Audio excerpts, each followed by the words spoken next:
sheep growing up. I felt like I didn't belong within my own family. And it wasn't because I didn't feel loved or I wasn't loved, but I was different. I always tell people I was more Canadianized. You know, my sister and my brother wanted to hold on to our traditional roots, to be Persian, to practice our faith, which was fine. But for me, all my friends, like they went to Persian school. I never did. I wanted to stay in, you know, the playground or go out with my friends and have fun.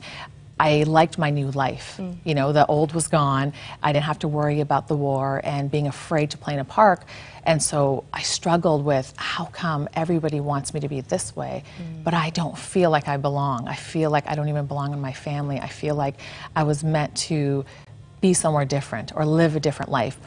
And none of it was bringing me any type of satisfaction. None of it was bringing me any type of wholeness because I was completely empty inside. You know, I didn't have that life that the Holy Spirit gives us. And I just set out for a quest to learn, and through wrongful teachings and wrong friends coming into my life, I contemplated committing suicide numerous times. And every time I came so close to it, I couldn't. There was this deep heartache within me that was like, no, you can't, you can't. You just need to wait for me, you can't. And I'm so thankful that I never did. I'm so thankful I never went as far as I did, and I just stayed true to waiting for the Lord until He showed Himself to me. One day you meet a young man by the name of Scott, and he starts to talk to you about Jesus. He did, yeah. We were 15 in high school, and I remember the first time I saw him, there was so much light exuding from him, and I just thought, who is this kid? Like, I gotta get to know him. And it wasn't anything like having a crush, but there was this, I was drawn to this light that I'd never seen on anyone before.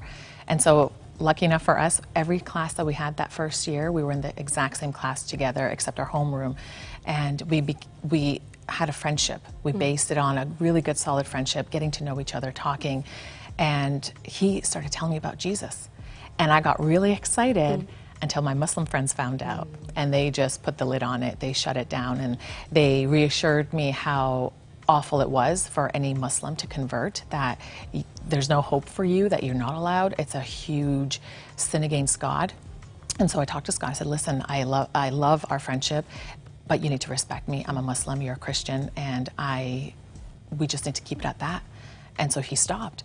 And it wasn't until a year and a half after that I finally realized, hey, I'm missing something. Scott hasn't talked to me about his Jesus for a long time, and it scared me. And what scared you about it? It scared me because I knew he was full of so much life, and all of a sudden, that life kind of stopped, that I was receiving.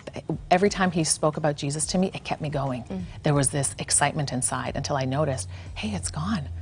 And so I started talking to him more about it. I started talking to my Muslim friends about our faith, and literally, eventually, one day, my Muslim friends said, if you convert, you're going to burn in hell. And I had a really honest, heartbreaking conversation with God as I walked home from high school, weeping, and He revealed Himself to me. And I went home and I wept and I cried, and I woke up. And before I slept, I took a nap. I cried out to the one true God. I said, I just want to know the one true God, whoever you are, I just want to know you. I'm tired of feeling dead inside, like my prayers aren't being heard, that I'm just praying to the wall. And I fell asleep and I woke up. And it was like this jolt of electricity that went through my body. And I heard His voice, and He said, it's now or never. You need to make the decision. It's now or never. And I called Scott, and we had a quick conversation. He thought I was pranking him because we love playing practical jokes on each other. But I convinced him, like, no, this is serious. I really want to do this. I've made up my mind. And the very next day at school, we walked into a forested area, and I gave my life to Christ then. And it was the most incredible day of my life. It really was. And you knew that this would be at a huge cost, that your family would not be happy. Tell us about dinner time and what would happen once your family knew that you were a Christian. Yeah, well, it became really difficult. And back then, I didn't realize how much it would hurt my parents. Being a parent now, I can understand as I'm in their shoes. But they would have dinner together, my parents with my siblings, and I wasn't allowed to sit with them. So I would wait till they were finished having dinner, And when they were done eating dinner and the table was cleared, I'd go in the kitchen and whatever leftovers there were, I'd The sit there. leftovers. The leftovers, yeah. I'd sit there and I'd eat it. And it wasn't because they were mean. I understand that part. They were just so broken. They were so hurt. They thought I had completely gone behind their back, which I had. My dad had said, I wish you would talk to me about this. I would have helped you. I would have taken you to classes and taught you about the Quran and what Islam really is about. But my mind was already made up, and I'd fallen in love with this new Jesus, and I couldn't turn my back on him anymore. But it was really difficult.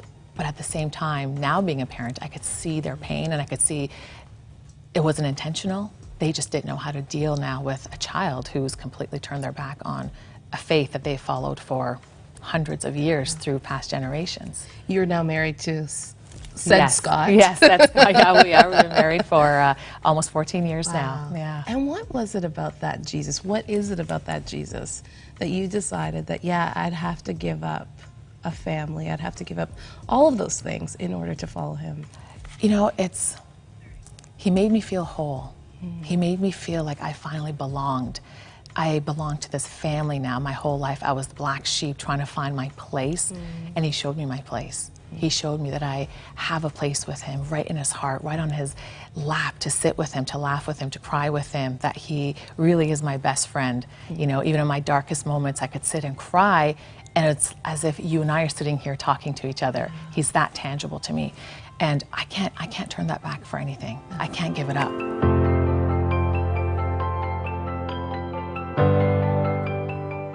Woo! What a great testimony. My gosh.